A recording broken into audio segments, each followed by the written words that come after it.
د اذان نیوز محترمو لیدونکو السلام علیکم. له هغې وروسته چې په ترکیه او سوریه کې سختې زلزلې وشوې، له ترکیه او سوریې سره نړیوالې مرستې وشوې. افغانستان هم یو له هغه هیوادونو څخه و چې له ترکیې سره یې مرسته وکړه.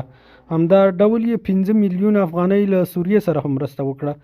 که څه هم افغانستان په خپله یو داسې اقتصاد نه لري چې په لوړه پیمانه مرستې وکړي، خو بیا هم دغه کوچنیو مرستو د افغانستان او ترکیې ترمنځ اړیکې ورغولې. په افغانستان کې د ترکیې سفیر جهاد ارګینی تېره ورځ د خارجه وزارت له معین شیر محمد عباس ستانکزي سره په لیدنه کې ویلي چې د افغانستان او ترکیې اړیکې په ښه کېدلو روانې دي. همدارنګه نن ترکیې په یو تازه اقدام کې په هغه هیواد کې 1100 بندي افغانان چې قانوني اسناد یې نه لرل آزاد کړي دي او په ترکیه کې ورته د کار اجازه ورکړې ده.